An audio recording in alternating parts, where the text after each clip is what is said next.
안녕하세요. 뽀얀거탑의 아나운서 류일합니다. 여러분 한 주 동안 잘 지내셨죠? 이번 주는 비가 무지무지하게 많이 오네요. 진짜 뭐 산사태도 일어나고 좀 정말 사고도 안타까운 사고도 일어나고 하던데 정말 조심하셔야 될 것 같아요. 자, 오늘도 역시 조동차 예약 전문 기자와 함께 오늘 좀 특별한 분을 모셨습니다. 대한의사협회 대변인 겸 홍보이사 김대하님 모셨습니다. 안녕하세요. 네, 안녕하세요. 반갑습니다. 네, 저희가 시작하기 전에 이제 간단히 설명을 드리면 네. 의대 증원 공공의대 설립과 관련해서 정부가 7월 23일 날 발표를 했고요. 이에 대해서 이제 의료계가 강경하게 반대를 하고 있습니다. 대한의사협회, 그다음에 대한전공의협회, 뭐 대한개원협회, 사실 의사회의 대부분을 구성하고 있는 회들이 반대를 하고 있고, 네. 다만 이제 대한병원협회는 찬성하고 있는 입장이고요.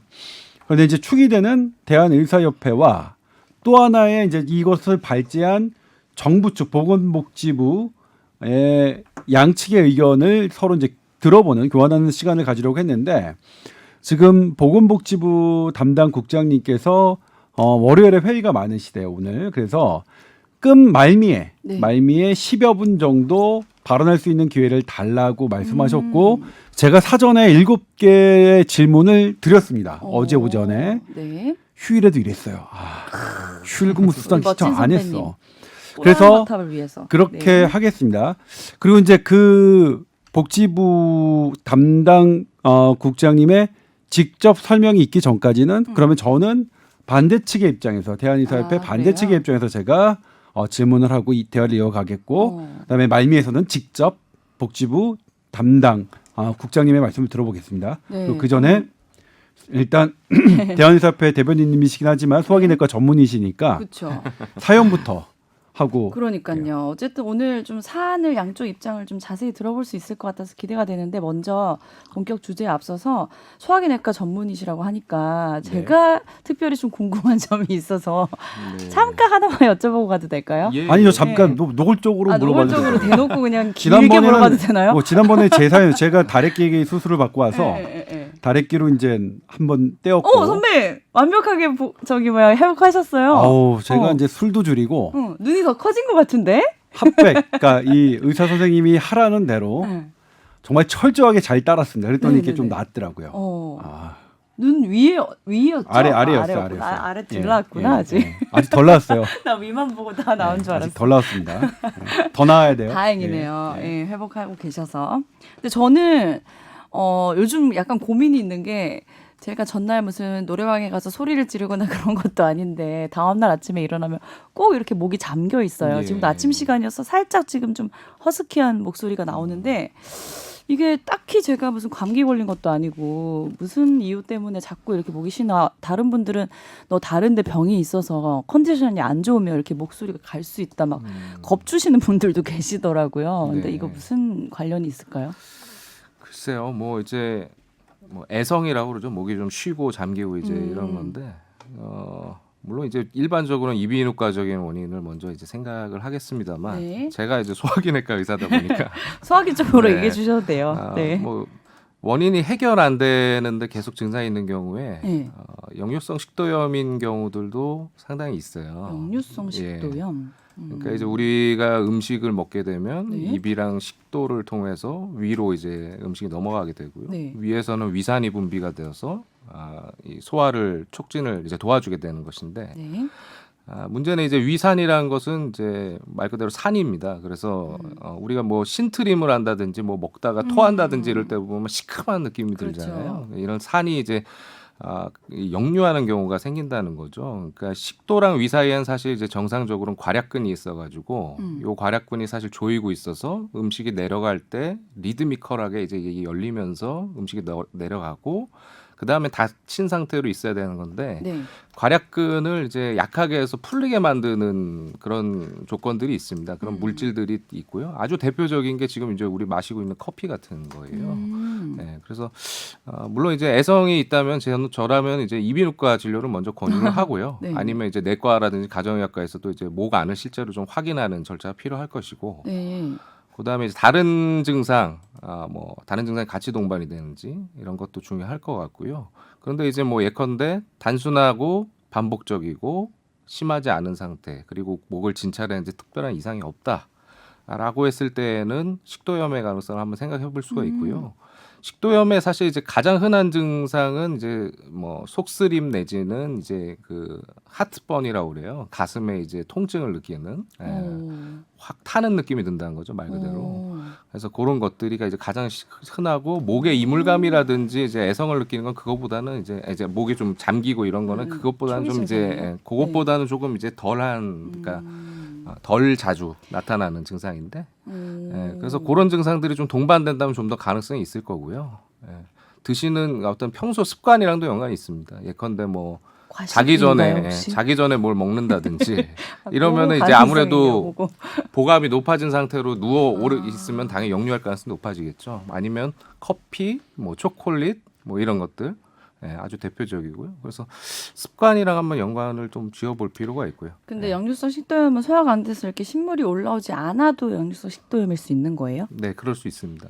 아주 본인이 못 느낄 수도 있겠네요. 네, 아까 말씀드린 대로 목에 이물감이 있다고 호소하시는데 해결 안 되는 환자분들이 상당히 많거든요. 그러니까 이비인후과도 가보시고 뭐 이것저것 검사도 해보고 그런데 목에 이물감 본인은 목에 자꾸 낀 느낌이 드는데 진찰해 보면 아무 이상이 없다 그러고 그러니까 환자는 사실 굉장히 괴로운 거예요. 그러니까 본인은 불편한데 근데 이런 경우에서 사실 이제 식도염인 경우도 상당히 있고요. 근데 이제 불행히도 식도염의 여러 증상 가운데 사실 흔치 않고 약에도 좀 반응을 잘 안 하는 증상이기도 합니다. 그래요? 그래서 큰일이네요. 뭐 역류성 식도염이 우리가 생각한 것처럼 꼭 산 때문에 뭐 속 쓰리고 이런 증상만 있지 않다는 거고요. 뭐 한번 생각해 볼 수 있고 내시경을 해보면 실제로 식도랑 위랑 접합부의 모양을 보고 객관적으로 좀 판단할 수 있는 부분이 있습니다. 저는 아침에 좀 굉장히 일어났을 때 심하고 오후 되면 좀 풀리고 그렇거든요. 반복이에요. 밤에 담배를 조금 줄이신 것 같아요.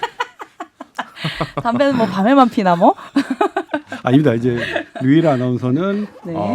담배를 입에 댄 적이 없는 분인데 그러니까 지난번에 한번 우리 최기현 아나운서의 그 삑사리 때문에 5월이 잠깐 말씀드렸지만 저도 얘기했잖아요. 그때 공부해서 이 횡격막으로부터 시작되는 공기의 흐름을 성대 이후의 기관이 소리로 바꿔주는 그리고 거기에 따라서 정확한 음색과 높이를 하는 아주 뭐 목소리를 낸다는 건 기적이죠. 그래서 거기에 영향을 주는 모든 요소가 그런 쉰 목소리에 관련이 돼 있는데 방금 말씀하신 대로 이제 뭐 그 원인 중에 이비인후과 원인들을 제외하고 실제로 제가 이제 취재를 갔을 때 역류성 식도염 취재를 갔는데 그분의 주 증상이 목이 쉬는 것인 분들도 있었어요. 그러니까 그런 부분을 말씀해 주신 것 같고 근데 이렇게 역류성 식도염하고 목이 자주 쉬는 분들은 입냄새도 자주 나지 않나요? 뭐 그런 몰아가기 경우가 이제 오늘도 서로 있죠. 어김없이 몰아가기. 아무래도 이제 뭐 위에서 역류를 하게 되니까 뭐 이 위에 있는 냄새도 당연히 좀 올라올 수 있는 부분이 있을 것 같고요. 아까 말씀드린 대로 괄약근이 이제 사실은 막아줘야 되는데 이게 풀리면서 벌어지는 일이거든요. 그러니까 산 이외에도 뭐 일부 음식물이 역류한다든지, 뭐 아니면 말씀하신 대로 뭐 이런 냄새 같은 것들 같이 동반될 수 있는 가능성이 있죠. 만약 역류성 식도염이 있다면, 그러니까 우리 뭐 병원에서 뭐 진단받고 치료 받으면 좋겠지만 생활에서 조금 예방할 수 있는 방법은 어떤 것들이 있을까요? 뭐 흔한 거는 이제 제가 많이 겪은 거는 특히 이제 젊은 여성분들의 경우에서는 사실 커피를 너무 많이 드시는 경우, 탄산음료라든지 아니면 이제 밤에 주무시기 전에 밤 시간대 2-3시간 정도는 사실 아무것도 안 먹는 게 제일 좋은데 뭐 과일이나 물 같은 거를 좀 많이 드신다든지 뭐 이런 경우들이 많더라고요. 술도 해당되는 거죠? 그렇죠. 네. 술도 물에 들어가니까. 그 또 맥주는 탄산 음료에 들어가고. 원인의 가닥이 좀 잡혀가네요.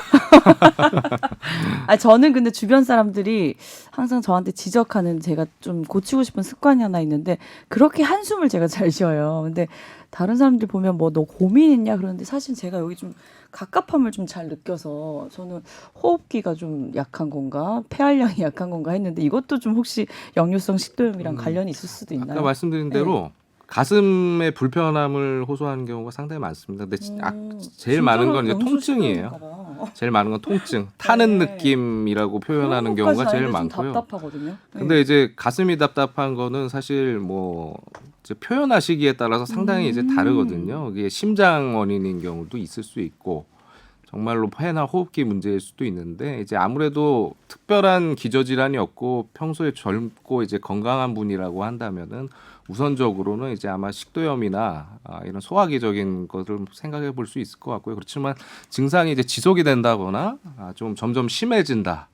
아니면 이제 가슴이 조이는 정도, 뭐 숨을 압박감을 느낄 정도라든지 이런 것들은 이제 심장 질환의 가능성도 한번 생각해 봐야 되는 거거든요. 그래서 자주 그렇다 하면은 뭐 흉부 엑스레이라든지 심전도 포함해서 이제 검사를 좀 객관적으로 해보는 게 필요합니다. 약 먹으면 나올 수 있는 거예요? 식도염 말씀하시는 거예요? 그러니까 쉽게 이제 말해서? 뭐 네. 대표적인 치료제가 이제 뭐 프로톤 펌프 억제제라고 하는 네. 뭐 가장 많이 쓰는 약. 거기다 이제 최근에는 더 이제 신약들도 있는데 약에 대한 반응은 이제 전형적인 증상일 때는 상당히 좋은 편이에요. 그래서 속이 뭐 타는 느낌 들고 이런 것들은 습관 교정이랑 같이 약을 드시면 이제 4주에서 한 6주, 8주까지 쓰다 보면 좋아지는 경우가 그래요? 많고요. 근데 전형적이지 않은 거 아까 말씀드린 이물감이라든지 뭐 아니면은 뭐 목에 이런 잠기는 느낌이라든지 이런 것들은 사실 약을 먹어도 좀 반응이 좀 떨어지는 게 일반적으로 좀 그런 경험이 있고요. 그래서 사실은 이제 굉장히 어렵습니다. 지금 소화기 내과를 하다 보면은 뭐 잘 해결되는 분들도 있지만은 사실 여기저기 다니면서 이약저약도 써보고 별거 다 해보시고 안 되면 한의원이나 뭐 속쓰린 이런 거 분들 정말 고생하시던데요. 맞아요. 그러니까 네. 잘 안 나는 분들은 정말 고생을 많이 하시고요. 정말 답답한 건 이제 의사들이 이것저것 다 해봤는데도 이제 안 되니까 뭐 어떤 경우에는 이거를 이제 뭐 어떤 정신과적인 문제로 생각을 해서 이런 뭐 그런 치료나 상담을 권유하기도 하는데 네. 또 환자분들 입장에서는 사실 이게 상당히 좀 불쾌하고 좀 받아들이기 힘든 면이 있거든요. 내가 먹을 게뭐 예민한 사람이란 말이야? 뭐 이렇게 생각할 수 그렇죠. 있다는 거죠. 제 네. 후배도 본인이 이제 소화기 내과인데 네. 자기가 이제 온갖 검사해도 잘 안 되고 그런 분들 이게 이제 정말 많이 스트레스가 봤어요. 많으면 네. 사실 좀 그럴 수 있거든요. 이제 연관이 뭐 조금 꼭 있어 보이긴 하더라고요. 꼭 신체와 네. 증상이 스트레스랑 아니더라도 소화기는. 네. 본인이 했을 때는 그런 부분도 관리해야 되는데 그렇게 할 경우 그 친구가 저한테 얘기하더라고요. 이게 의사 환자 관계가 깨지기 쉽다고. 본인은 환자를 생각해서 그것도 한번 포함해서 그러니까 본인이 할 수 있는 거는 다 했는데 그래서 이제 정신건강의학과 검사를 그러니까 진료를 권유했는데 그러니까 그것도 아직까지 이제 우리나라가 정신건강의학과에 대한 이런 편견이 아직도 남아 있는 거죠. 그렇죠. 그런데 근데 저도 제가 그렇거든요. 제가 스트레스 받을 때 소화 안 되세요? 정말 확 타요. 오. 뭐 그리고 뭐 일례로 뭐냐면 네. 온갖 검사는 다 받아봤어요. 그러니까 예를 들면 제가 너무 이 심장이 이게 쫙 쬐어오는 것 때문에 네. 바로 그러니까 그 내과 심장내과 선생님들은 증상이 있을 때 와야 정확하다고. 그래서 그렇죠. 제가 증상이 있을 때 바로 찾아갔어요. 그랬더니 네. 아니야, 꽉 나왔어요. 그러니까 실제로 어떤 스트레스가 되게 심할 때는 뭐 그렇게 정말 심장에 문제가 있을 것 같은 그런 증상까지도 나오긴 하더라고요. 물론 그런 게 이제 뭐 많은 경우가 그렇진 않지만 그래서 포괄적으로 봐야 한다는 말씀을 해주신 것 같아요. 그런데 제가 궁금한 게 요즘에 그런 거 어떤가요? 이제 속쓰린 분들이 그냥 약국에서 그 하얀색 깔 그런 거 짜먹는 거 네.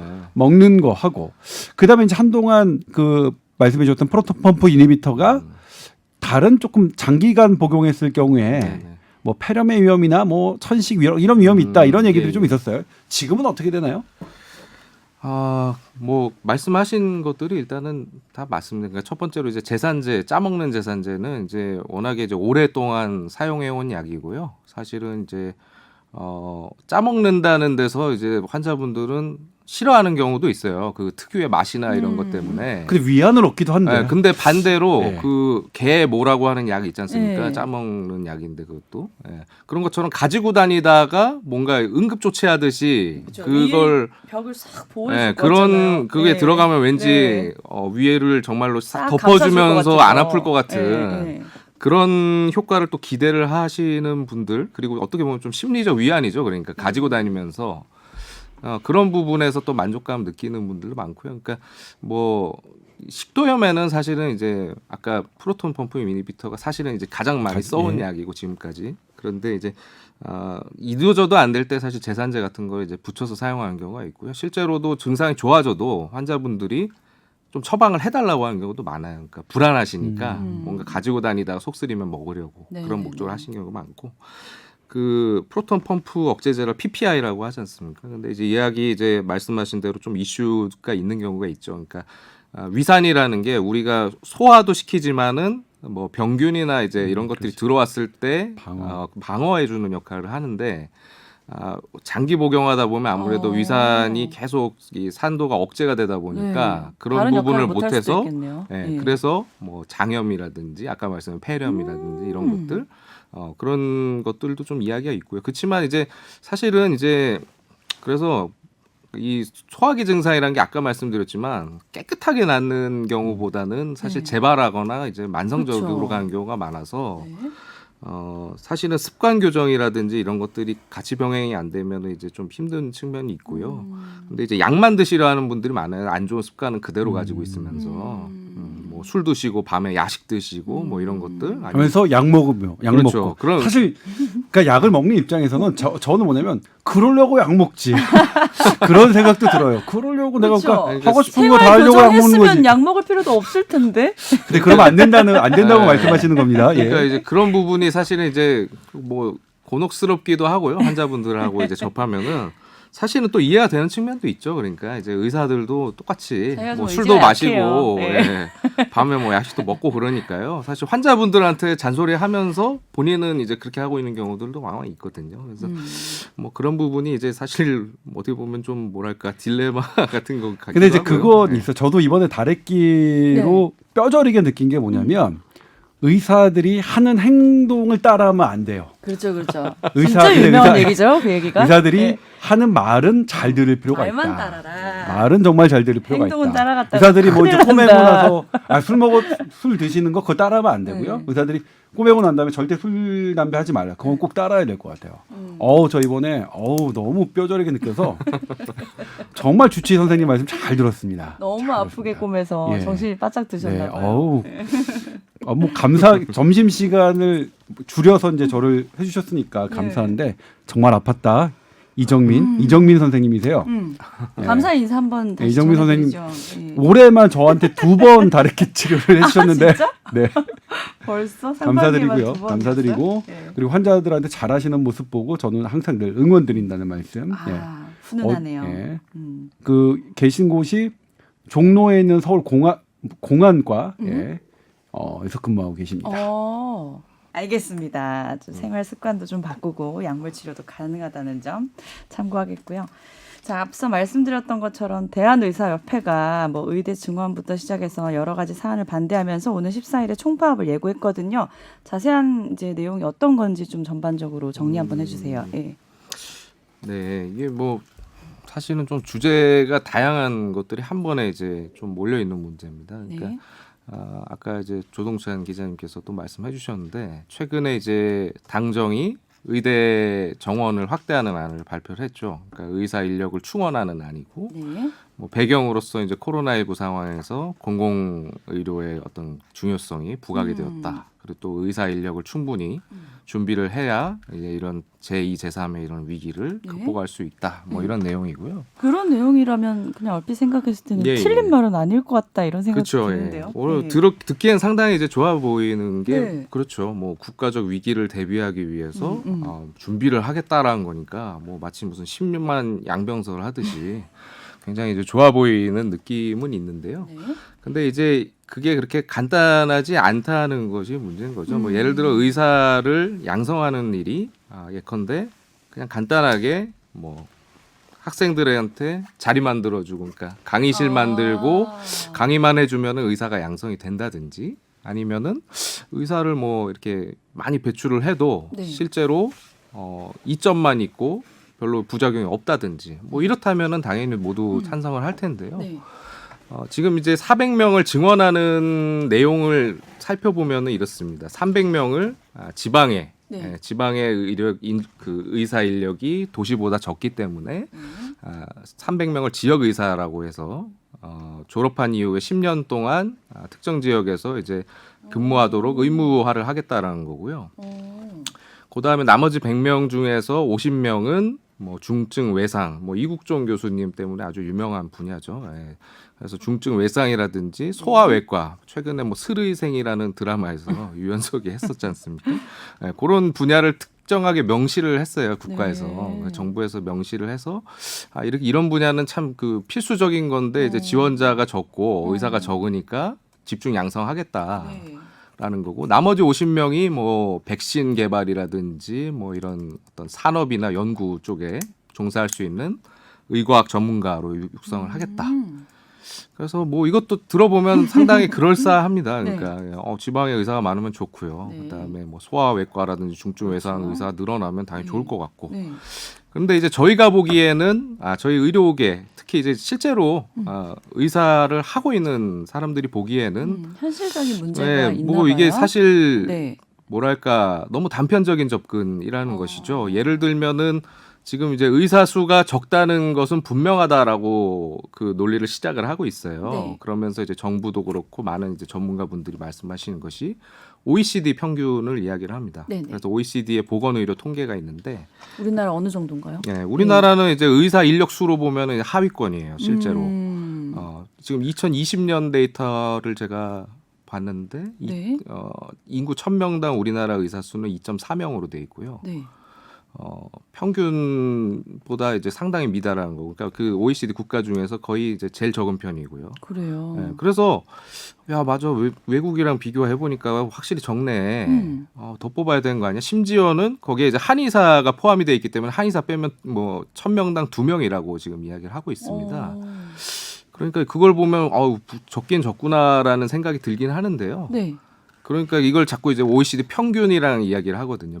평균에 가야 된다. 우리도 근접해야 된다는 그런 일단 전제를 가지고 이야기하는데, 그러면 평균을 넘는 나라들은 실제로 그러면 우리나라보다 좋은 의료 시스템일까라는 거를 한번 따져봐야 된다 보거든요. 네. 그러니까 저는 이제 보니까 이탈리아 같은 나라가 이제 대표적인데요. 지금 4명 정도 돼요. 그러니까 네. 우리보다 거의 2배가 되는 거죠. 네네. 의사가 지금보다 2배라고 생각을 하면 얼핏 생각하면 좋아 보이지 않습니까? 의사를 그렇죠. 더 쉽게 만날 수 있고 만나면 더 많이 시간을 할애해 줄 것 같고, 네. 뭐 2배가 있다 보니까 아무래도 뭐 소아외과나 중증외상 의사 같은 기피 분야에도 더 많을 네. 것 같고 좋아 보이는데요. 근데 실제로는 사실 이탈리아의 어떤 의료는 사실은 좀 실패하는 의료입니다. 사실은. 내용을 좀 살펴보면요. 실제로 숫자는 4명이지만 예, 공공의료 분야가 심지어는 이탈리아는 굉장히 활성화돼 있어요. 그러니까 대부분의 의사가 공공에 소속이 된 공무원 의사거든요. 네. 그러니까 어떻게 보면 우리가 지금 지향하는 방향이랑 맞는 겁니다. 의사 수도 더 많고 네. 그다음에 공공 의료기관이 분야에 되고. 종사하는 의사도 많고. 네네. 근데 잘 아시지만 지금 코로나에서 사실 굉장한 피해를 많이 입은 나라가 지금 이탈리아거든요. 그럼 왜 그럴까를 따져봤을 때 이 나라는 사실 이제 공공이란 이름으로 하면서 의사 처우가 이제 부족한 부분이 많고요. 그러니까 쉽게 말해서 의사들의 어떤 임금이라든지 근무 여건이 상당히 열악하다는 거고요. 그래서 우수한 인재들은 자꾸 이제 뭐 영미권으로 자꾸 빠져나가는 것이고, 그러다 보니까 해외에서 받아들이는 의사들이 계속 채우는 상황이 있고, 네. 그리고 뭐 그렇다 보니까 지금 코로나에서 이런 일이 있었습니다. 그 코로나 이탈리아의 뭐 의사는 아니지만 간호 인력이 이제 그 인터뷰를 했거든요. 울면서 눈물을 흘리면서 어제도 못 쉬고 어제도 잠을 못 잤고 뭐 이런 이야기를 하면서 너무 힘들다 코로나 상황에서, 이런 인터뷰를 해서 그게 이제 그 방송으로 해가지고 전 세계에 송출이 됐는데, 사실 우리나라의 의료인들은 보면서 조금 의아하다고 생각했어요. 왜냐하면은 우리나라 의사들이나 간호사들이 보기엔 너무 당연한 거거든요. 전날 밤새우고 다음날 또 출근하고 이런 것들이. 그러니까 사실 그 나라의 의사들은 사실 평상시에 역치가, 그러니까 말 그대로 네. 좀 뭐 방송이다 보니까 그렇지만은 뭐랄까요? 뭐라고 그러죠? 편하게 맞으면서 말씀하세요. 맞으면서 네. 버티는 능력 뭐라고 그러죠? 갑자기 기억이 맷집. 안 나요. 맷집이 상당히 부족한 거예요. 그러니까. 네. 그러니까 평소에도 환자를 많이 안 보는데 익숙해져 있고, 그러니까 효율성이 많이 떨어지고요.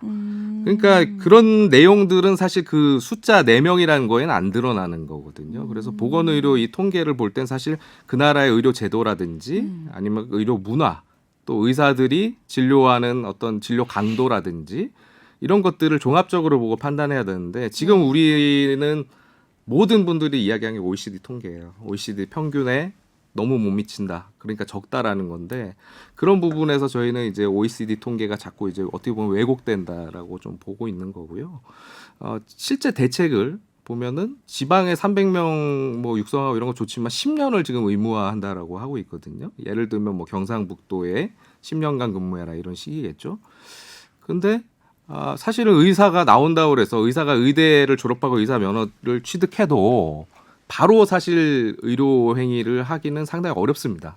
예, 아까도 이제 뭐 내과 전문의 뭐 이야기했었잖아요. 그러니까 실제로는 전문 과목을 수련하는 경우가 한 80% 정도가 되고요. 이게 기간이 보통 5년 정도 걸려요. 인턴 1년에 레지던트 3, 4년 정도. 또 그걸 하고 나서도 사실 끝나지 않습니다. 그러니까 본인 분과라든지 세부 전공을 다시 또 1, 2년 정도 보통 하거든요. 그것만 해도 6, 7년이 되지 않습니까? 그러면은 사실 우리가 기대하는 정도의 그런 퍼포먼스를 하는 의사가 됐을 때에는 네. 사실 의무 기간이 이제 2, 3년밖에 안 남아요. 그 지역에서 수련받았다는 가정하에. 네. 2, 3년만 채우면 이제 떠날 수가 있게 되는 거죠. 자유의 몸이 되는 겁니다. 네. 그렇다 보니까 사실 10년을 묶어놓는 게 이게 그렇게 효과가 있을까라는 그런 생각이 들고요. 특히 이제 중증 외상 소아외과라는 거는 정말 좀 탁상공론이라 생각하는 것이 네. 소아외과라는 거 사실 스르이생 이전에 들어보신 적 있으세요? 소아과만 알고 네, 있었어요. 그쵸. 소아외과. 사실 소아외과는 예. 소아과도 아니고 사실 외과예요. 아니에요. 네. 그러니까 거기 드라마에서 유연석은 이제 외과 의사고 외과 의사 중에서도 이제 전공이 소아외과인 건데 전국의 소아외과 의사는 100명이 안 되거든요.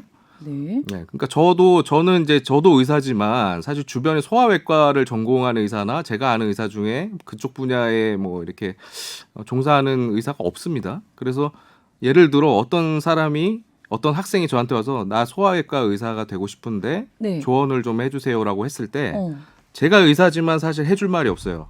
왜냐하면 저도 의사지만 그 분야를 정말 잘 모르거든요. 네. 심지어 연결시켜주기도 힘든 그런 네. 상황인데 지금 정부안은 이런 전공들을 한정을 해서 의대생을 아예 50명씩 뽑겠다는 거거든요, 매년.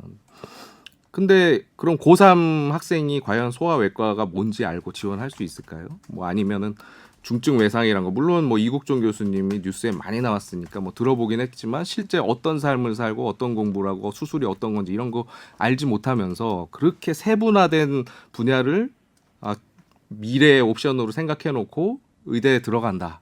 뭐 이것은 제가 비유를 하는 것이 마치 초등학생한테 네.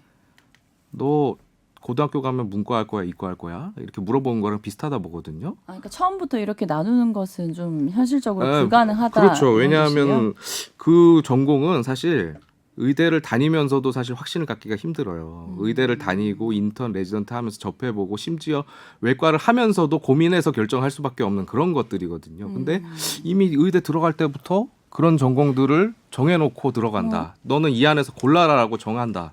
굉장히 현실성이 근데 떨어진다고 궁금한 봅니다. 게 네. 의대에서 성적 좋은 분들은 뭐 사실은 돈 잘 벌 수 있는 피부과나 성형외과, 안과 네네. 이런 쪽으로 많이 간다고 우리가 알고 있잖아요. 예, 맞아요. 그렇다면은 그쪽으로 몰리는 경우가 있으니까 그걸 예방하기 위해서 미리부터 이렇게 좀 나누는 차원으로 이런 정책이 나쁘진 않을 거다 이런 생각도 드는데 저는 오히려 나중에 갈 사람이 안 나타나면 어떻게 되는 건가요? 예. 갈 사람이 안 나타난다. 그러니까 뭐 부족함이 있어서 그게 문제가 되면 어떡하냐라는 말씀인 거죠. 그러니까 저는 그게 이제 정책적인 접근이 좀 잘못됐다 보는 거예요. 그러니까 이걸 처음부터 너는 여기 비인기과 힘들고 고되고 위험이 큰 소송당할 가능성 많은 과 중에서 가라고 정하는 게 정답이 아니고 네. 그런 과들을 왜 안 하고 심지어는 전공한 의사조차도 왜 버리는가. 인턴 레지던트 5년을 하고요. 뭐 소아외과 같은 거 하려고 그러면 전문의만 따고 절대 안 됩니다. 세부 수련도 몇 년 하면서 수술을 해야 되고요. 근데 그런 거 하고 나서도 사실 확신을 갖기 힘들다는 거고요. 뭐 대표적인 비슷한 거 중에 하나가 산부인과거든요. 네. 산부인과 사실 굉장히 중요한 과잖아요. 저도 이제 결혼하고 아이 낳아 보니까 산부인과가 예전에는 별 생각 없었는데 아내 데리고 산전질찰도 받으러 가고 뭐 출산할 때도 같이 가보고 그러니까 산부인과 의사 선생님한테 굉장히 고맙더라고요. 네. 근데 우리가 산부인과 분만할 수 있는 곳이 부족하다 지방에. 그래서 뭐 시골에서는 분만하려고 서울로 원정을 온다든지 네. 아니면 뭐 어떤 산모가 헤매다가 뭐 사고가 났다든지 이런 얘기들을 듣고 문제라고 이미 오래전부터 알고 있죠. 그런 얘기는 오래됐으니까요. 그런데 산부인과 의사가 부족할까요? 그렇게 생각하세요? 혹시 산부인과 의사가 실제로 부족하다고 혹시 알고 계세요? 전혀 상식이 없어서 모르겠네요. 예. 분만실은 부족하다는 얘기는 많이 맞아요. 들었는데. 그러니까 분만할 예. 수 있는 의료기관이 부족한 근데 거지. 산부인과 의사가 있는데 분만을 일부러 안 하시는 분들이 또 맞아요. 있다. 이건 그러니까 예, 들었어요. 산부인과 의사는 제가 통계를 좀 보니까요. 네. 매년 100에서 200명씩 계속 나옵니다. 네. 그러니까 계속 쌓여가고 있어요. 네. 전문의는. 근데 반면에 분만을 하는 의료기관 수는 점점 계속 줄어들거든요. 10년 동안 한 2배, 2분의 1 정도로 줄어들었어요. 그러니까 말씀하신 대로 실제 산부인과 의사인데 분만을 안 하고 부인과만 본다든지 아니면 심지어는 산부인과를 아예 안 하고요. 뭐 미용을 한다든지 아니면 그냥 1차 진료, 감기 환자, 고혈압, 당뇨 환자 본다든지 이런 경우들도 있다는 거거든요. 네. 그러면은 도대체 왜 그럴까요? 그 보통 의사들이 자기 전공에 대한 자부심이 상당히 강합니다. 왜냐하면 4, 5년을 정말 몸을 갈아 넣으면서 수련을 했기 때문에 그 전공을 사실 살리고 싶은 게 대부분이거든요. 그래요. 자 여기서 그러면 네. 일단 반대 측의 예. 견해를 조금 제가 정리를 해볼게요. 네네. 일단 현재 국민의 입장에서 보면 의료계 입장에서 보면 현재 필수 의료과가 부족한 게 의사 수가 부족한 게 아니라 의사들이 그 소아외과나 뭐 산부인과가 본인의 진료 과목을 충분히 의사의 소신껏 진료할 수 없는 환경이기 때문에 그렇다는 거고 그래서 그 제도가 바뀌지 않으면 아까 의사 수를 늘려봤다 소용이 없다고 말씀하시는데 네. 이제 국민들 입장에서 보면 뭐냐면 어쨌거나 지금 현재 분만하는 산부인과 의사 적고 수술하는 소아외과 의사 적고 특히 의료 취약 지구에서 현재 활동하는 의사 수가 적기 때문에 현재 불편하다. 그러니까 그런 게 장기간 지속되어 왔다. 그러니까 무언가는 나와야 된다라고 얘기하는 거고요. 그다음에 이번에 또 중요한 건 뭐냐면 보통은 의료계에서는 이런 거가 왔을 때 한 목소리를 내왔는데 이번에 병원협회가 다른 목소리를 냈습니다. 병원협회는 정부가 연간 400명 의대 증원을 하기로 한 것에 대해서 뭐라고 했냐면 더 적다. 충분치는 않다. 오히려 더 많이 뽑아야 된다라고 그렇죠. 했는데 그런 이면에서 왜 많이 뽑아야 되느냐 제가 물어봤어요. 병원협회. 그랬더니 뭐라고 말씀하셨냐면 물론 이건 제 개인적인 생각은 아닙니다. 개인적인 생각은 아닙니다. 어쨌든 이제 이게 지금 이게 네네네. 균형 있게 좀 가야 반대편 되니까 입장을 얘기해 주시는 거죠? 뭐라고 말씀하시냐면 일단 충분히 인원수가 충분히 돼야 뭔가 운영이 되는데 무엇을 해도 안 되는 시기가 20년, 30년 지속된 것은 수가 적다는 걸 의미한다. 물론 이게 코로나19를 대구하는 것들은 사실 좀 말이 안 돼요. 그러니까 예를 들면 코로나19는 우리나라가 2.3명, 2.4명이잖아요. 우리나라보다 의사 수가 많은 10만 명당 2배, 3배 되는 나라들이 코로나 피해가 우리나라 10배, 수십 배, 수백 배가 됐거든요. 네네. 그리고 영국 같은 경우에도 영국 NHS, 그러니까 영국 그 란셋의 저자가 편집자가 영국 내셔널 헬스 시스템이 스캔들이다. 코로나19에 거의 대응하지 못했다고 했어요. 그러니까 그런 나라들, 코로나19랑 잘못된 나라들을 근거로 하는 것은 저는 그거는 이제 공부하지 않는 학자들이 그렇게 업데이트하지 않고 하는 것 같고요. 하지만 이거 현재 어쨌든 국민들 입장에서 보면 고착화가 돼 있어요. 어쨌거나 의사들이 좀 뭐 나름 이해가 가. 정부는 뭐 그 얘기를 들어서 지금까지 안 해왔는데 어쨌든 지금까지 해결이 안 됐다. 그러면 일단 방법은 일단 인원수부터 많이 늘려놓고 그 다음에 그런 거 생각해 보면 해야 되는 거 아니냐 이렇게 말씀을 하시거든요. 네. 그러니까 예를 들면 지금 가장 중요한 차이가 병원협회가 되게 커다란 축인데 병원협회에서 지금 하신 말씀 일단 병원협회는 그렇게 코로나19랑 이렇게 비교하지는 않았어요. 예? 그런데 어쨌든 이런 고착화된 문제를 하나의 숨통을 트이는 첫 단추로서 의대 종원은 충분히 늘려야 된다. 이 주장에 대해서는 어떻게 생각하십니까? 일단은 이제 아마 이 방송을 듣는 분들 중에 병원협회라고 하면 사실 조금 와닿지 않는 분들이 많이 계실 것 같아요. 네. 그러니까 의사협회에 대해서는 비교적 잘 아시는데요. 그러니까 의사들의 말 그대로 모임이니까 병원협회라고 하면은 뭐 뭔가 의협이랑 비슷한 느낌도 좀 있고 뭐 좀 낯설어 하실 것 같은데 병원협회는 사실 회원이 의사가 아니라 병원입니다. 그러니까 말 그대로 병원들의 협회인 거예요. 이거는. 근데 이제 실제로 뭐 병원이 뭐 회의를 하는 거 아니니까 병원의 경영자분들의 모임이라 보면 되는 거죠. 네.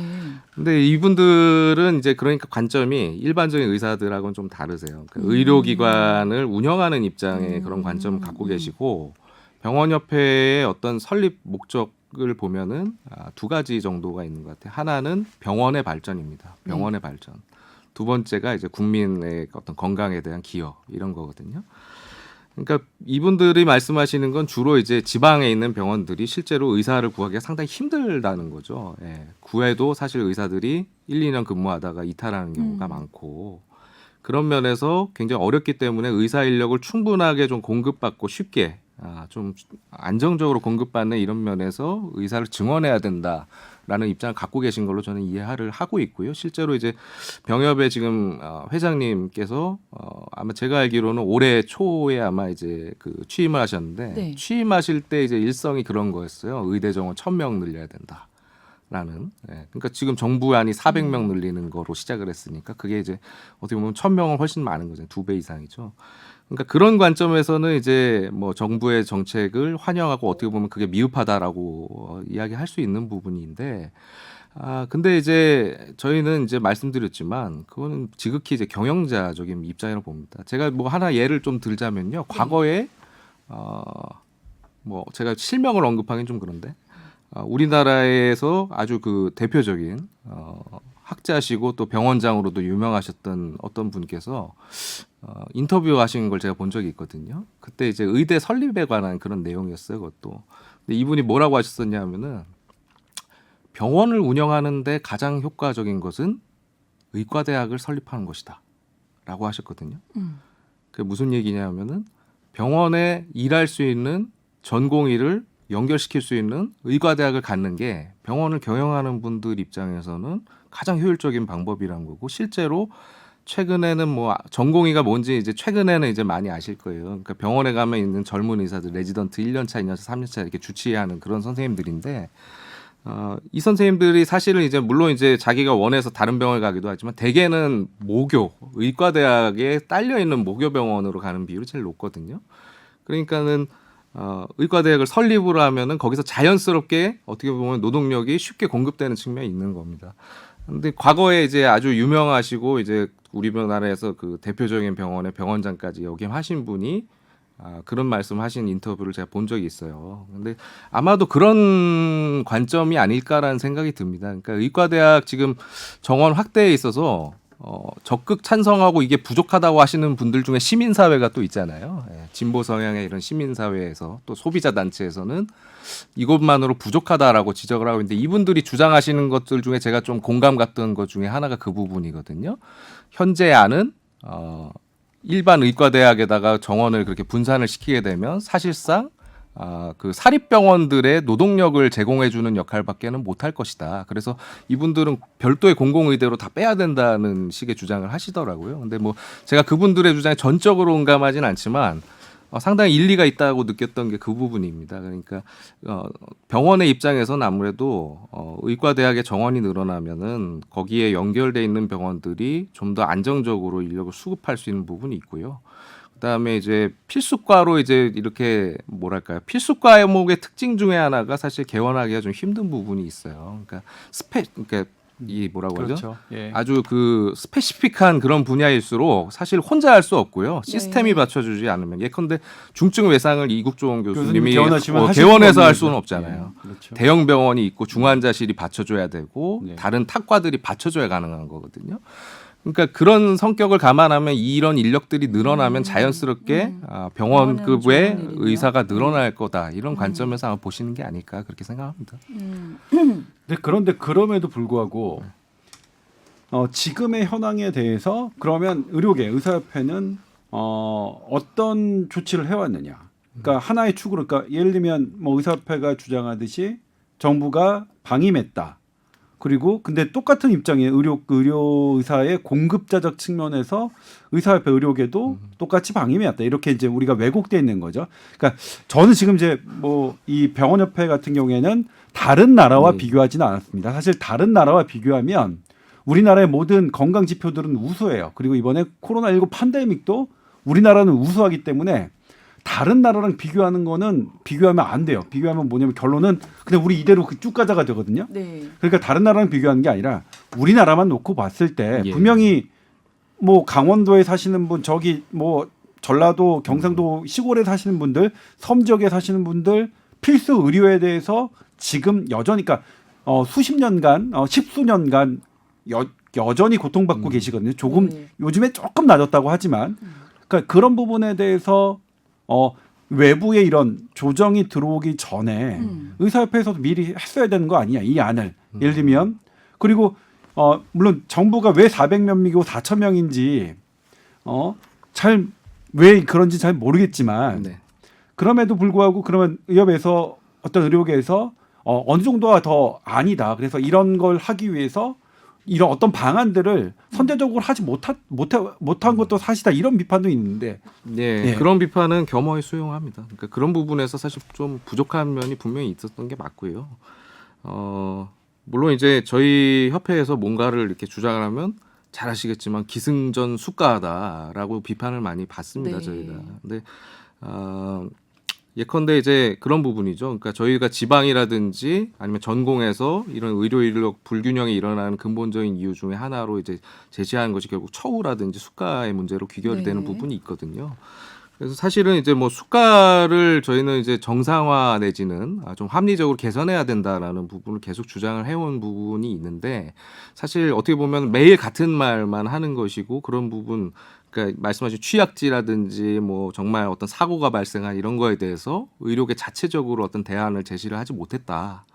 그리고 뭔가 유도하는 회원들을 상대로 해서 취약지라든지 뭐 이런 분야로 갈 수 있도록 유도하는 이런 노력을 자체적으로 한 적이 없다라고 하신다면 사실 좀 미흡했던 부분이 있는 거는 충분히 인정할 수 있고요, 저희도.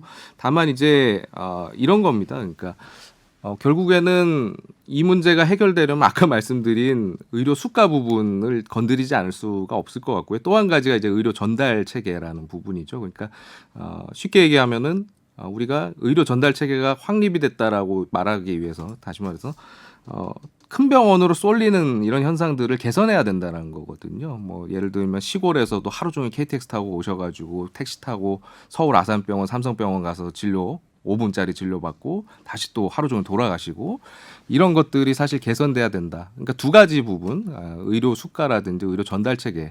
근데 이게 잘 아시겠지만 사실 굉장히 어려운 문제고 어떻게 보면은 사회적인 합의가 전제되지 않으면 하기 어려운 문제거든요. 예를 들면은 의료 전달 체계를 사실 의료계만 주장한 게 아니고요. 정부에서도 계속 대책을 내놨습니다. 잘 아시겠지만. 그건 이제 저희가 같이 한 부분들도 있어요. 실제로 지난해에도 같이 의견을 모아가지고 뭐 이런 계획들을 상의를 했었고. 그런데 사실은 가장 제일 중요한 것들이 빠져 있습니다. 무슨 이야기냐면은 우리나라 의료제도의 어떤 소비자들, 환자들이 만족하는 면이 있다면 그 중에 하나가 선택권입니다. 그러니까 내가 원하면 언제든지 어쨌든 서울에 있는 큰 병원의 유명한 교수님 진료를 어떻게든 예약해서 갈 수 있는 시스템이고요. 네. 원하면은 뭐 어떻게든 본인이 원하는 의사 만날 수 있는 시스템이거든요, 우리는.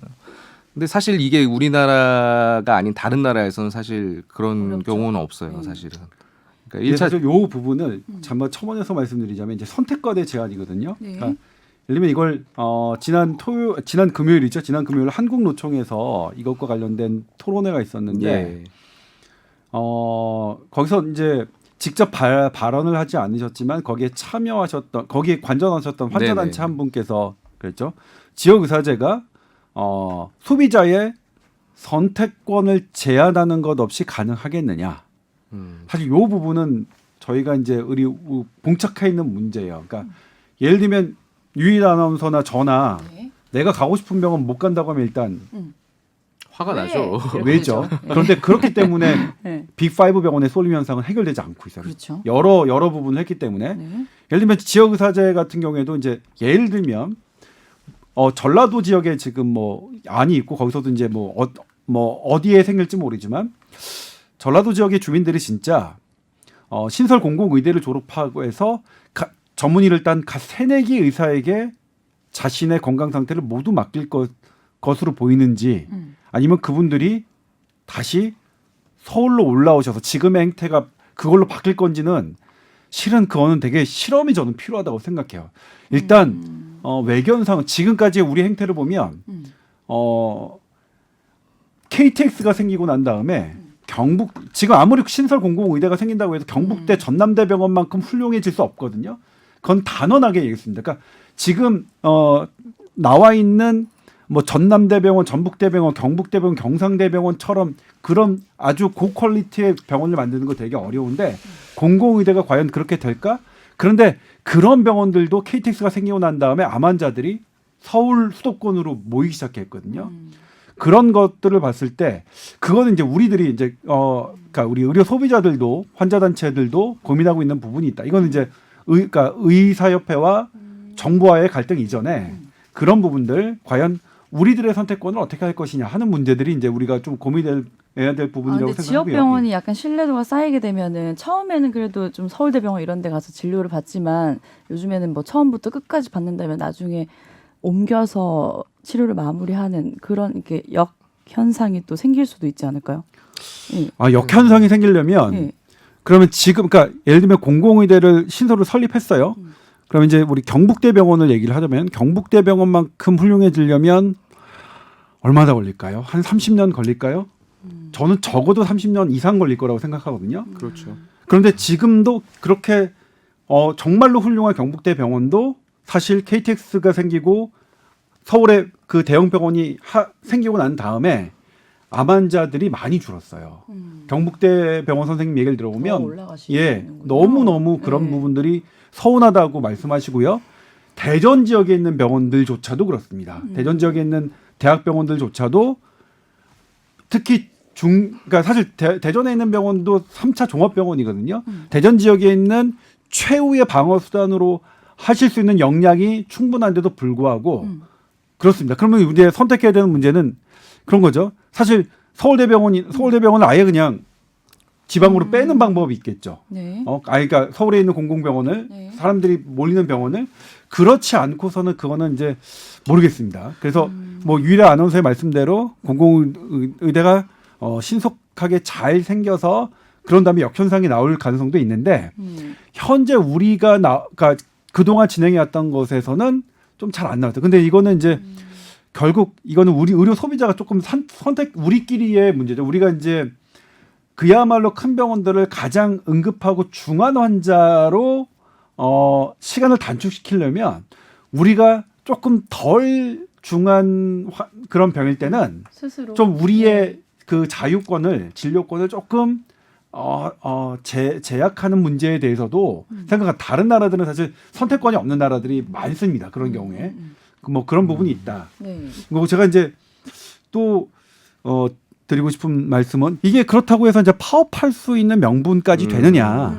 뭐 의대정원 뭐 불만일 수 있다. 근데 이걸 계속 정부와 뭐 여론을 설득해서 할 문제지 이걸 파업까지 할 명분이 되느냐 그러니까 궁금한 이런 게 어떤 문제점을 인식은 하고 계시잖아요. 네. 그러면 이번 정책 무조건 철회하라 못하겠다 이런 입장이 아니라 아니면 다른 대안을 제시한 게 또 있으신가요?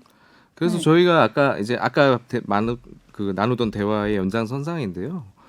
그러니까 의료 전달 체계에 대한 어떤 이런 조치 그리고 결국에는 의료 수가라는 부분을 이야기하지 않을 수 없습니다. 네. 그러니까 수가를 이야기하면 사실 굉장히 싫어하시는 분들 많아요. 너희들 그렇죠. 결국에는 이제 결론이 밥그릇 챙기는 거냐 이렇게 결론이 하시잖아요. 돈을 네. 더 벌고 지금 싶다는 저희 이제 거구나. 김원주 국장님 보건복지부 김원주 국장님과 연결이 돼서요. 네. 저희가 이제 정부의 말씀을 네, 좀 입장을 좀 듣도록 들어보도록 하겠습니다. 예, 안녕하세요.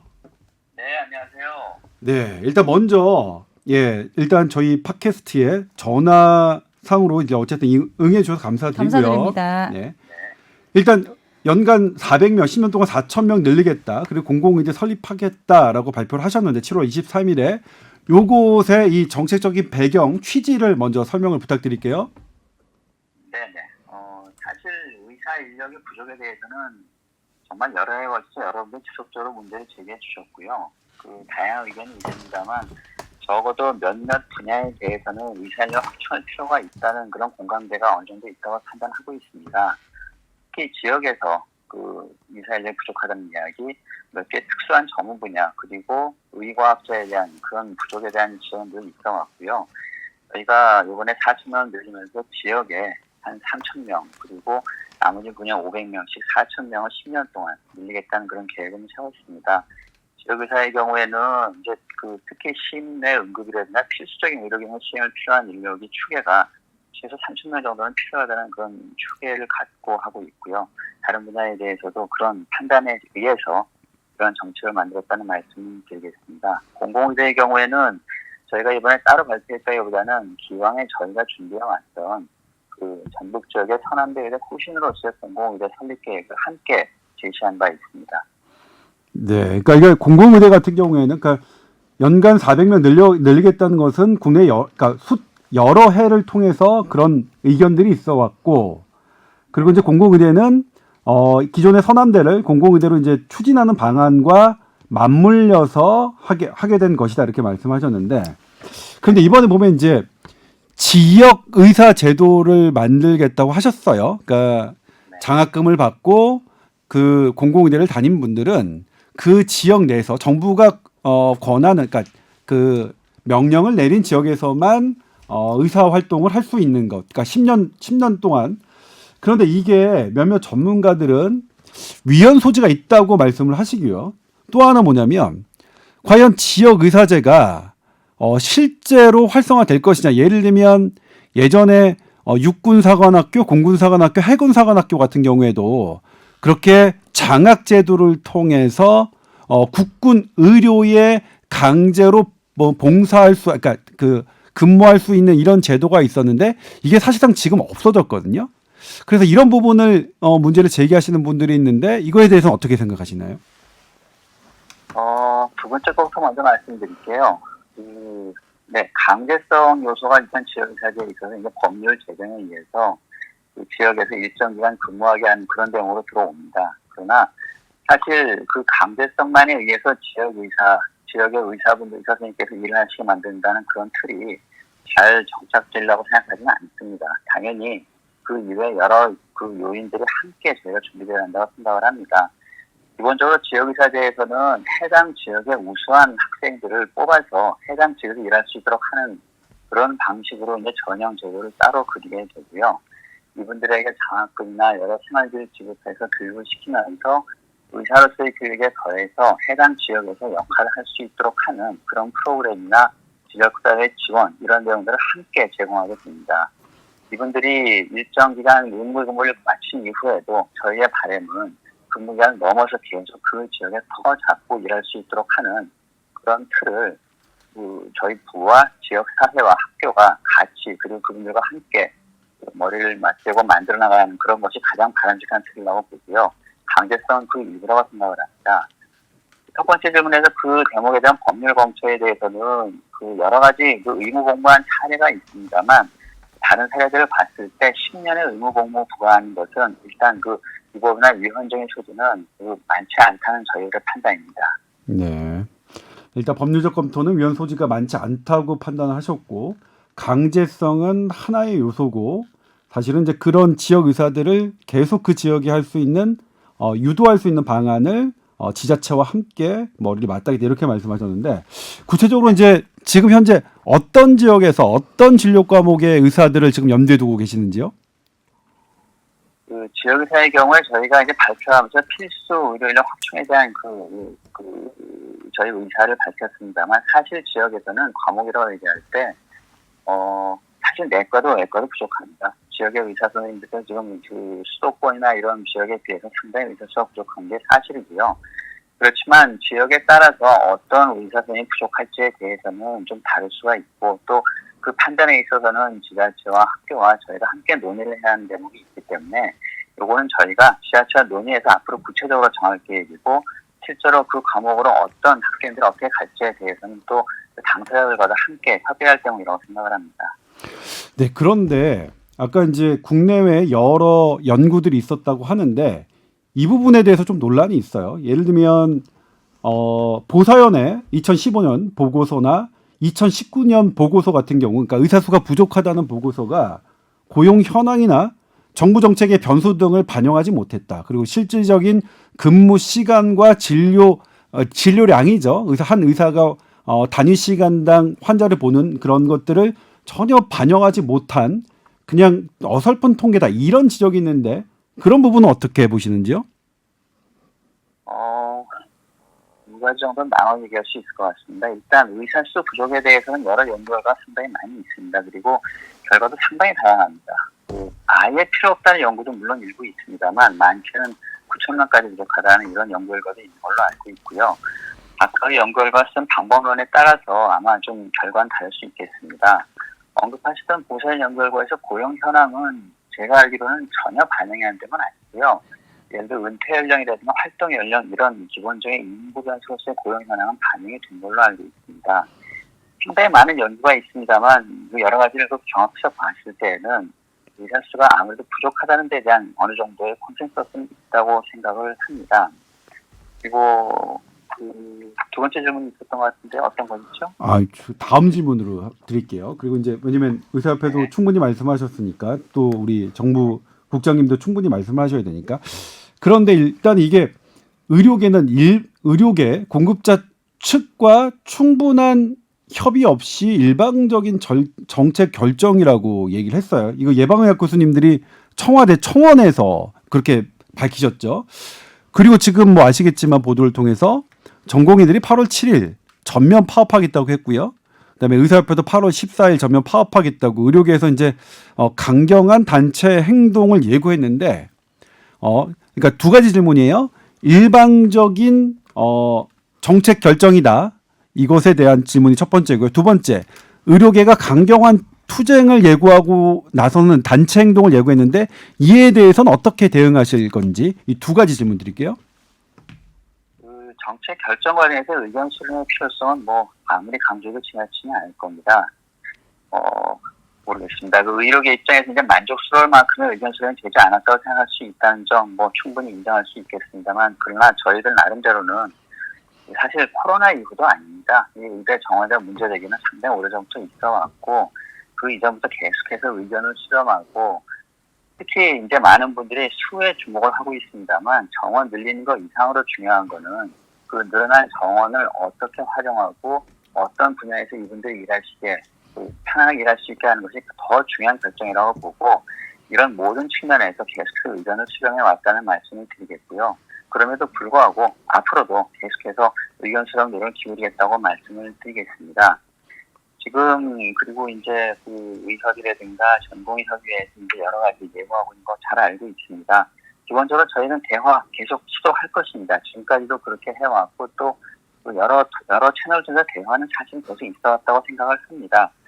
그리고 의료계와 저희 입장 차이가 이 대화라든가 또는 이 공식 이 토론 자리 이런 데 들었을 때 차이가 나는 적도 분명히 있겠습니다만 여러 부분 어느 정도 합일점을 찾을 수 있는 부분도 있다고 생각을 하고요. 그런 대목 찾아서 계속해서 대화하겠다는 노력을 기울이겠다는 말씀을 드리겠고요.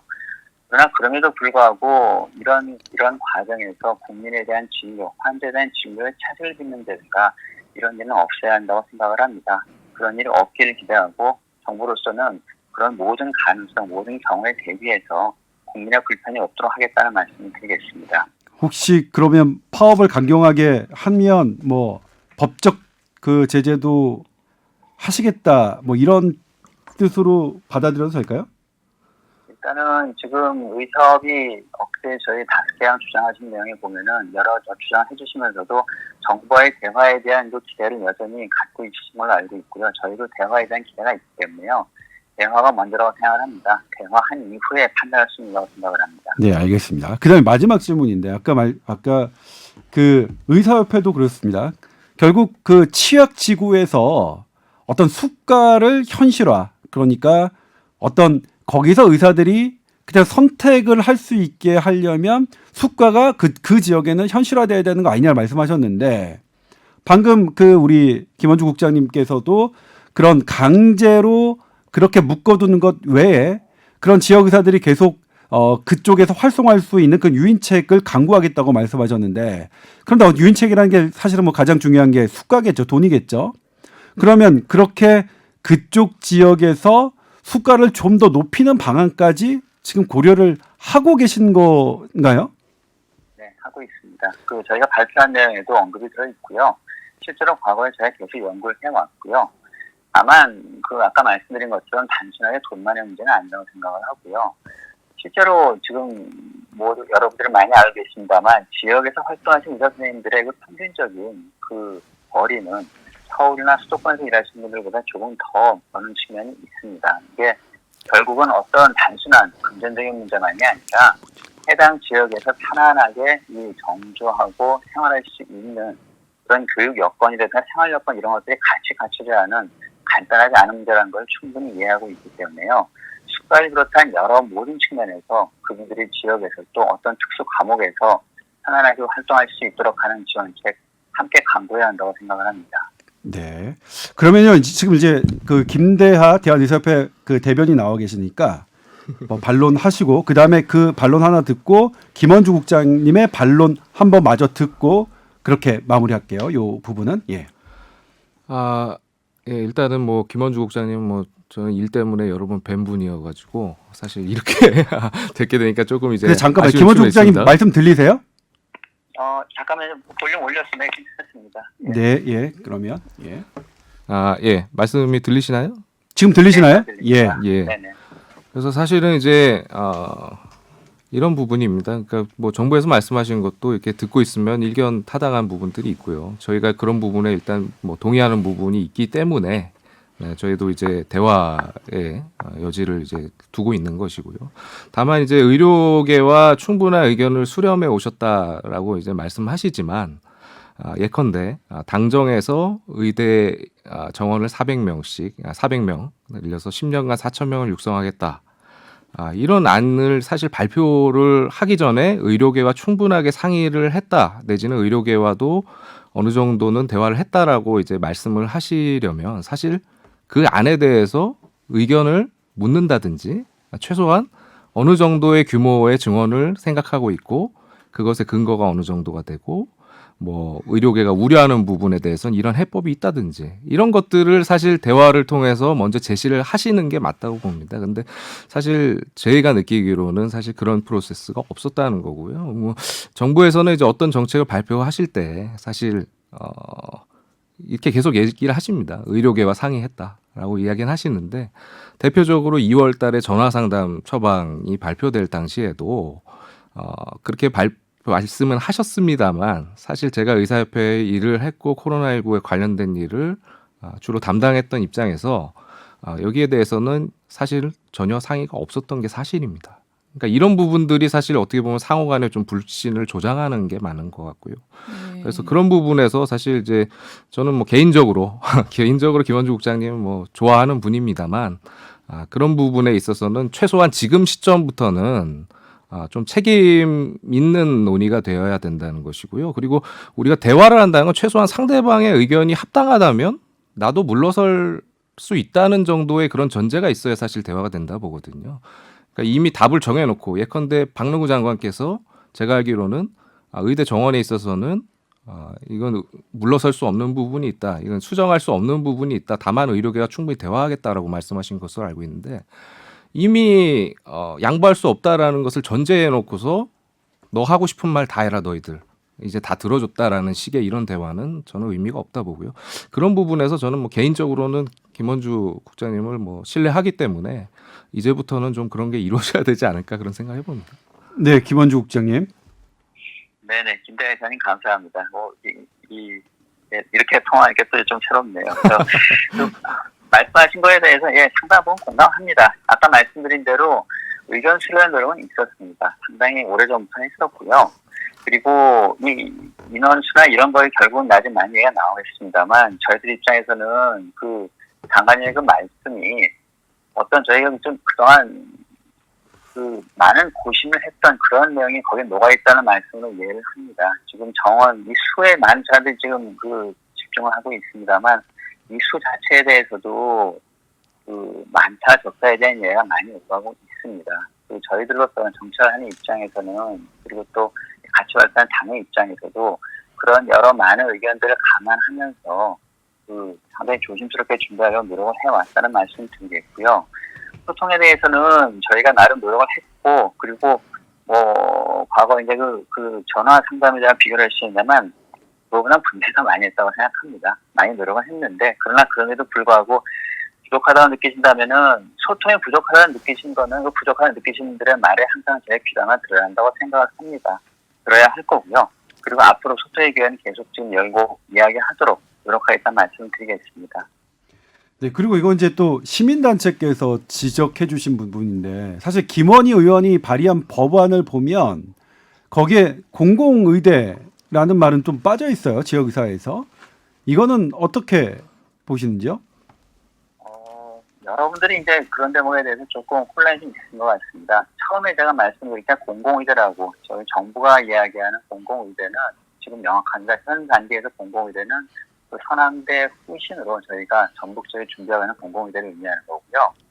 그다음에 이제 언론이라든가 여러분들이 의대 설립에 대해서 특히 각 지역에서 많이 관심을 갖고 있는 걸로 알고 있습니다만 저희가 이번에 발표한 안에서 공공의대도 그걸 다루고 있는 것이 아니고 지역의사제를 주된 내용으로 하고 있는 이 의대 정합 확충 안에서도 의대 설립에 대해서는 언급하고 있지 않습니다. 저희들은 지금 일단 그 기왕에 설립이 되어 있는 의대에 그 여건이 되고 역할할 수 있는 좋은 의대에 적절한 정원을 배치해서 좋은 학생들을 만들어내겠다는 이런 데 초점을 둔 아니고 거기에서 의대 정원에 대한 언급은 전혀 들어있지 않습니다. 의대 정원, 그러니까 의대 설립에 대한 얘기는 전혀 들어있지 않습니다. 네. 의대 설립 문제는 별개로 논의할 사안이라고 생각을 합니다. 네, 그거는 그러니까 아닌 거네요. 그러니까 공공의대, 서남의대를 앞서 말씀드렸듯이 공공의대로 하는 것, 애당초 당초 방안 그것을 얘기하는 것이지 별도의 공공의대를 설립하는 것은 아니다. 그런데 그럼 서남의대를 설립하는 지역도 되게 지금 그쪽에서 뜨거운데 그게 어떻게 결정이 좀 됐나요? 직접 담당하지 않는 업무에서 잘은 모르겠습니다만 일단은 지금 발표할 때 전국적으로만 되어 있고요. 아마 좀 추가적인 논의가 있지 않을까 생각하고 있습니다. 네, 아무튼 그 바쁘신 시간 와중에서도 연결해 주셔서 감사드리고요. 다음번에 이 이슈가 또 되면 그때는 좀 직접 나와 주셔서 이렇게 말씀을 해주셨으면 좋겠어요. 네, 오늘 말씀 감사하고요. 감사드립니다. 예, 다음에 고맙습니다. 모시기를 희망하면서 이게 마무리할게요. 고맙습니다. 고맙습니다.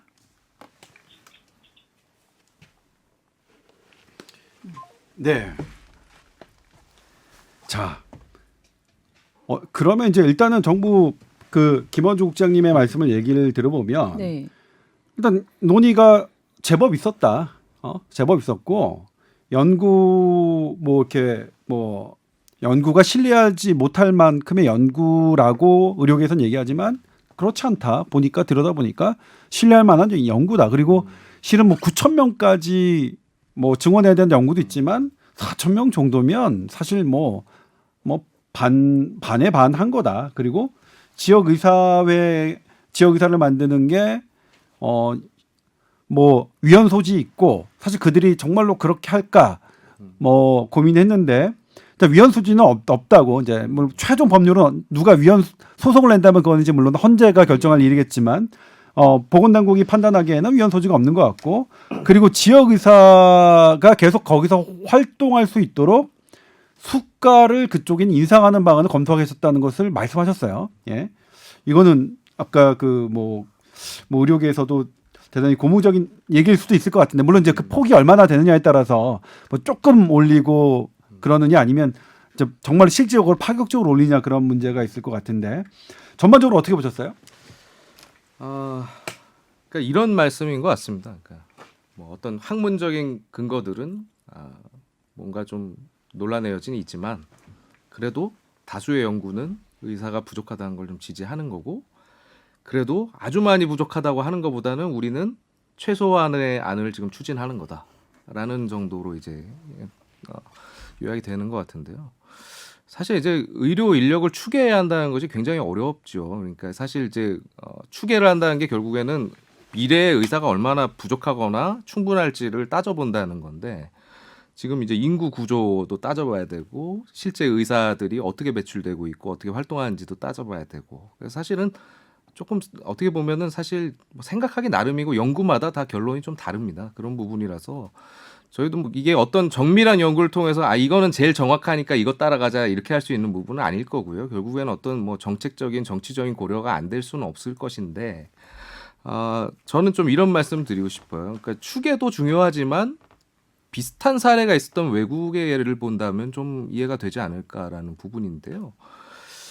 우리랑 이제 비슷한 문화권, 아시아 문화권에서 제도도 상당히 비슷하고 그런 나라가 이제 두 개인데 일본하고 대만이거든요. 뭐 전국민 의료보험을 쓴다든지 아니면 뭐 기본적인 어떤 의사와 이제 환자의 이제 관계라든지 문화, 의료 이용 문화라든지 이런 것들 비슷하거든요.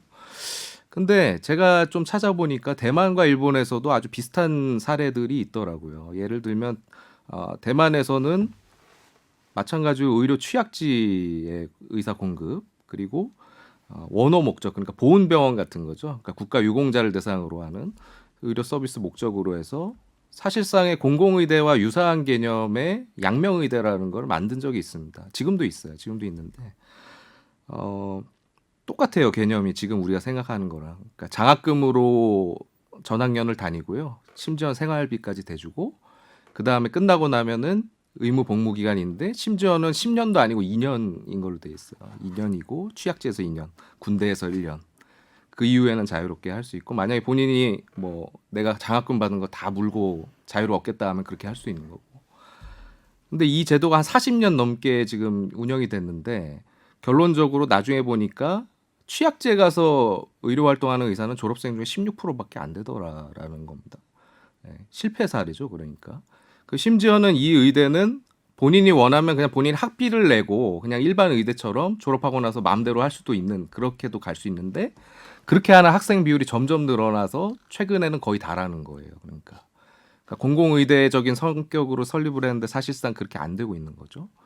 실패 사례인 것 같고요. 비슷한 사례 또 일본에도 있어요. 일본에도 자치의대라는 게 있는데요. 지금도 있고요. 이것도 일본에도 70년대에 설립을 해서 지금까지 운영하고 있는데 매년 120명 정도 되는 정원을 각 그 시군구별로 우리로 따지면 시군구죠. 배정을 해가지고 뽑습니다. 보낼 사람을.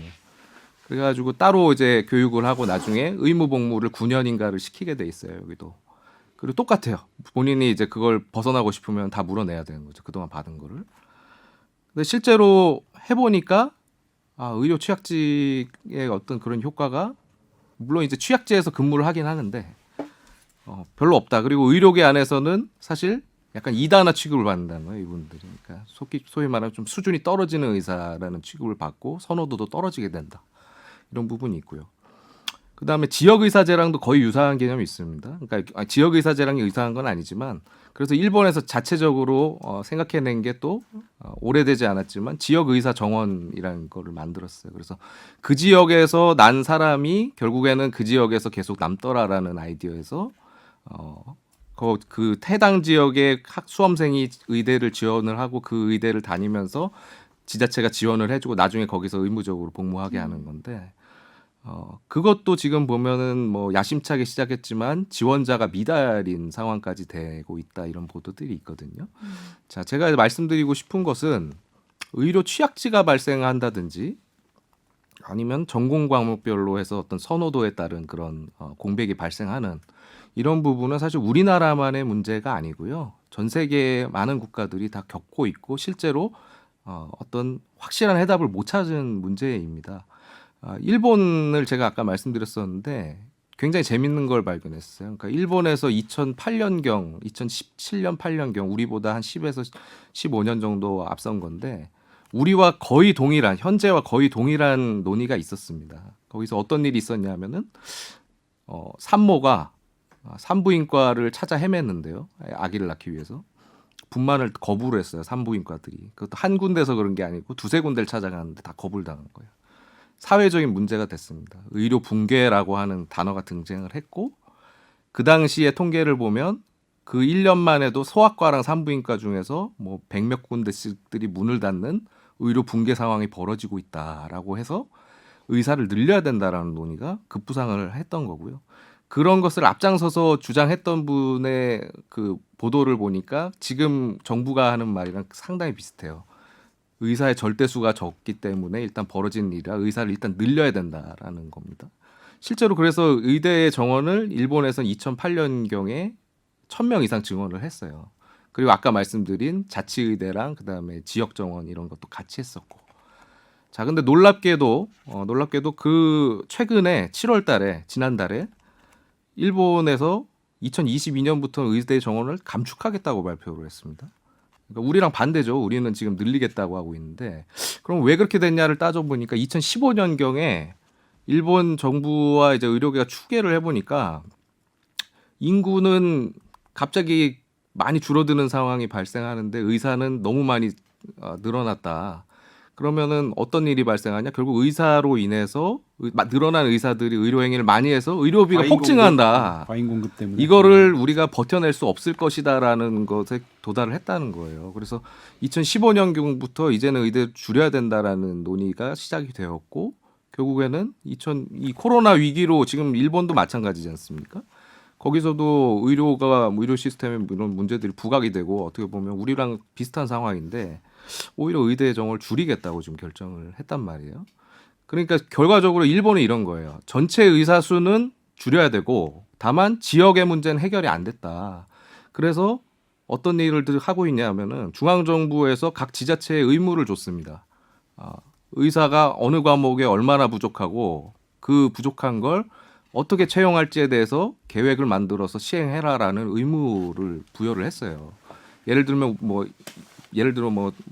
어느 시에는 산부인과 의사 5명을 몇 년도까지 채용하겠다 이런 계획들을 만든 겁니다. 그러니까 그리고 그 시행하고 있는 제도를 보면 상당히 재밌는 것들이 많아요. 예를 들면 여성 의사 같은 경우는 아이 보육하는 거를 지자체에서 해주겠다는 거거든요.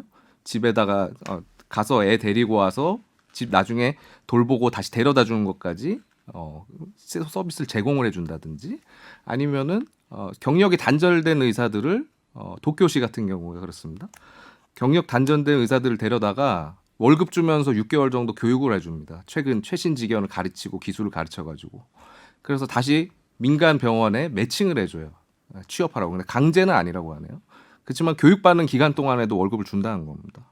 그러니까 상당히 이제 보면은 일본은 한번 실패를 해보니까 디테일하고 어떻게 보면은 좀 아기자기한 일본스러운 그런 것들을 하고 있는 거죠. 그러니까 이게 어떻게 보면 우리가 지금 일본에서 10여 년 전에 했던 일을 저는 반복하고 실패 사례를 반복하고 있다는 생각이 들거든요. 그러니까 과거 물론 연구도 중요한데요. 연구도 중요한데 비슷한 나라들에서 비슷한 고민이 있었고 그게 어떤 결과들을 거뒀는지를 좀 보는 게 중요하지 않을까.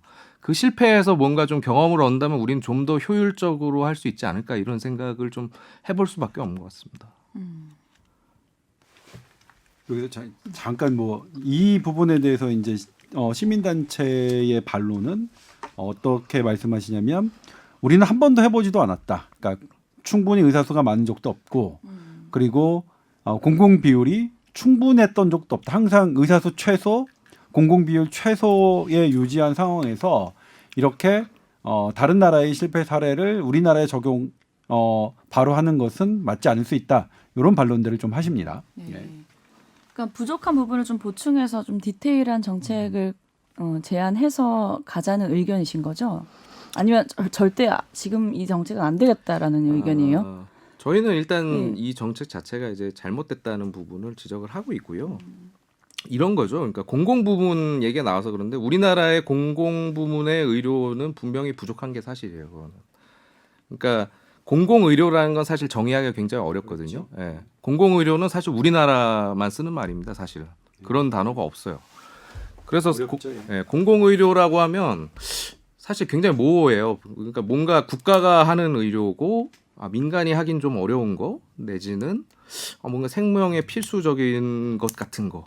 이런 것들 막연하게 떠오르는 건데 그렇지만 이제 공공 부문의 의료 기관이라든지 그런 거는 부족한 게 맞습니다. 분명히. 그러니까 우리나라의 의료기관 중에 10% 정도가 공공 부문이고요. 90%가 민간. 병상 소유. 그렇죠. 병상수라든지 이런 걸로. 그러니까 병원을 소유한 사람이 국가냐, 비영리법인이냐 국가냐. 국가냐 아니냐를 따지면 10% 정도밖에 안 되고요. 그거는 심지어는 뭐 미국 같은 나라보다도 훨씬 적은 거거든요. 근데 이거를 뭘 의미하냐면 그동안 국가가 공공 부문에 투자를 안 했다는 겁니다. 의료원을 세우고 경쟁력을 키우는데 투자를 안 했다는 것이고요.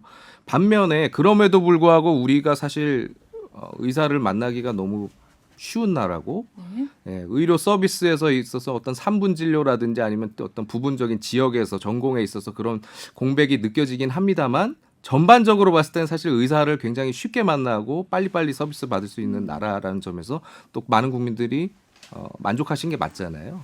그거는 뭐냐면은 공공부문에 사실 그 국가가 의무를 안 했던 부분만큼을 민간이 사실 보충을 하고 있었던 겁니다.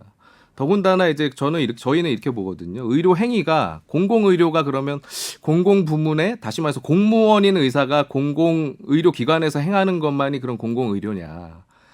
저희는 그렇게 보지 않습니다. 예를 들어 대구 경북에서 코로나19 막 늘어났을 때 결국에는 거기에 달려가서 많은 역할을 했던 게 민간 의사들이었거든요.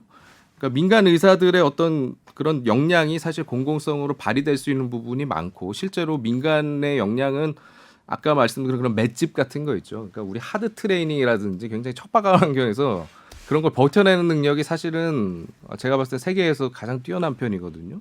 그런 부분을 사실 어떻게 보면 활용할 수 있는 방법을 찾는 것이 맞는 것이지 지금에 와서 10%밖에 안 되는 공공의 비율을 늘리기 위해서 일단 공공부문의 의사부터 늘리겠다라고 접근하는 것은 사실은 굉장히 좀 비효율적인 데다가 어떻게 보면 지금까지 공공을 대체해왔던 민간에 대한 어떻게 보면은 뭐랄까요 좀 배신이라고 봅니다. 저는 그거는.